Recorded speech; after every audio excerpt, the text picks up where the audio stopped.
So.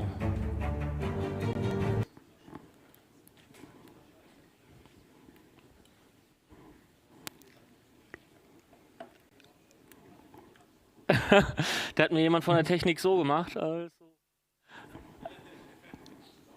Hallo, hallo. Ach, da passiert die ganze Zeit hinten was. Ah, jetzt kommen wir zur virtuellen Geschichte. Super. Hi. Hörst du mich? Hallo, hallo. Ja, ich höre dich. Super. Ja, das ist jetzt für mich auch eine neue Situation, innerhalb eines Makeathons auf einer physischen Bühne zu stehen und jemand hier virtuell links neben mich geschaltet zu haben. Kannst du dich vielleicht einmal vorstellen, damit wir alle wissen, mit wem wir es hier zu tun haben gerade? Ja, ich bin Sebastian, ich sitze in Berlin. Ich werde gleich auf Englisch präsentieren, damit der Rest meines Teams auch was versteht.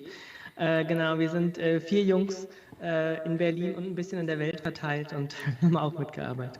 Ja, super. Bisschen in der Welt verteilt heißt was?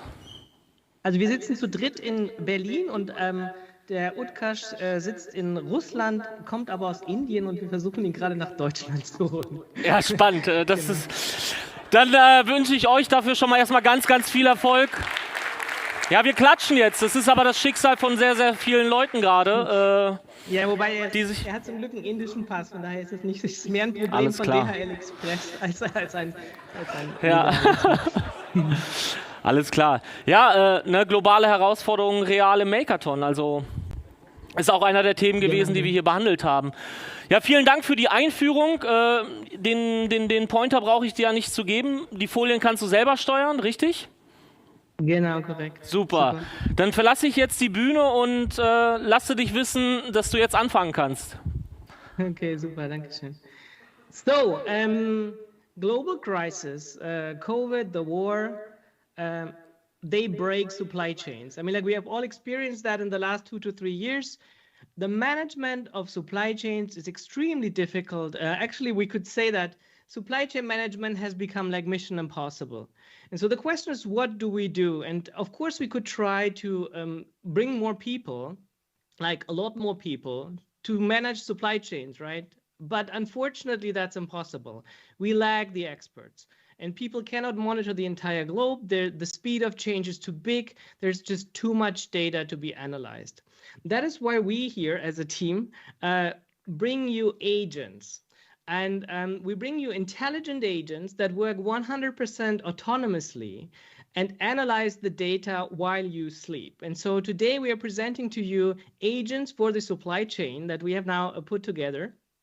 So the first agent that we show you is one that analyzes raw data from around the world and detects events. And the second agent that we will show you is one that maps those events and tries to understand what does that mean, in this case for Phoenix Contact, right? What's the impact on their business? And so let me show you how it works and what we have been doing. So this is the system. What you see here on the left, these are all agents. They are running right now. So they are checking constantly for the locations that we were given and that Phoenix is running around the world to understand what's happening there. And every agent is configured so you can say which data sources should consider and which information, where it comes from, and what it should look at. And so then, of course, the question is like, when they all monitor, like, is that relevant or not? And here we took the data that we were given from Phoenix in order to map it and to understand, can we combine this monitoring and an event detection? And so what you see here is a global map that has all these agents that are running, actually another agent that reads this information and tries to make predictions about like what information is critical. And so the idea was to make it really easy for supply chain managers to show them what's happening. And so this is actually real. So you can now click on check what's happening right now in South America. And this is actually a real weather alert that the agent picked. And you can also go back to the map and see, okay, what's happening in India here? And the agent picked up a New York Times article about a situation in India that might be relevant for the supply chain managers. So that's the agent that we have been doing over the last days and nights. But what we actually think and discussed also was the question like, okay, what do we do next? What's the next step after this? And so our idea is to have further agents that will make decisions, so that will distribute tasks. And we already start working on them. So because we think that it's really, really difficult for humans to make sense of all this information and change production systems in that sense. Yeah, so that's what we're working on. So for us, it's not a hobby or free time. We are like fully dedicated on doing this and bringing agents to the world. That's us. Yeah, we also have this interesting team with people from Russia, Ukraine, and India, as well as me. And yeah, we thank very much the people from Phoenix Contact, Christoph and Johannes, who helped us a lot, and also all the other organizations that helped us with advice and a little bit of money in the last years. So thank you very much, and thank you for inviting us also remotely here, having this opportunity. We would be very happy to take your questions. Oh, applause.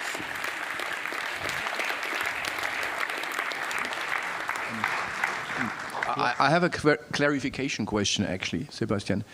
What was the starting point of this project? You said Phoenix Contact provided some data. Did they provide the agent already, or did you build the agent? So what was the starting point for this project for you guys? Well, to be honest, we were thinking that we would be working on a patent challenge for Phoenix Contact.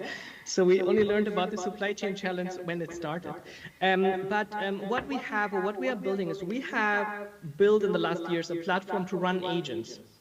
So what Phoenix Contact gave us was a list of their, like how goods, incoming and outgoing goods. And so what we did is we had actually a news agent that we adopted for the challenge.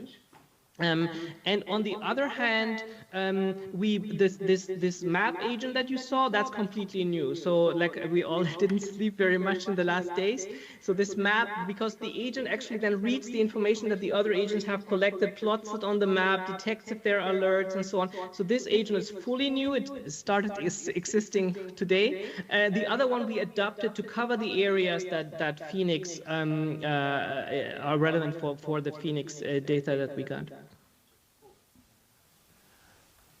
I assume that it is a hell of a lot of work to bring the data together. So you have the global data, but also you need to combine that with product structures and information about sources and supply chains. So how do you assess the effort you need to do upfront to make it run? Yeah, so that's the tricky part. I can tell you this, for us, we have this idea that everybody should have an agent, and so we start to make the work with the things that are possible. And so the external data that you saw now, weather, the news, also we have agents for patents, scientific data, website changes, and so on. That's relatively easy to access. We also started to build an agent that scans all internal company information to be like your Amazon Alexa in the company. And still we are struggling to find a company that would be willing to actually run this agent. So if anybody wants, feel free. But yeah, that's the challenge, of course. Yeah, we worked with SAP. We won an SAP startup program thinking we would get all the access to SAP data. Unfortunately, it turned out harder than we see. Yeah, but right now we get more traction. We have some customers with big names that are interested, and so it becomes easier, but it's still a big challenge to gather all this information together. Thank you. Thank you very much. Yeah.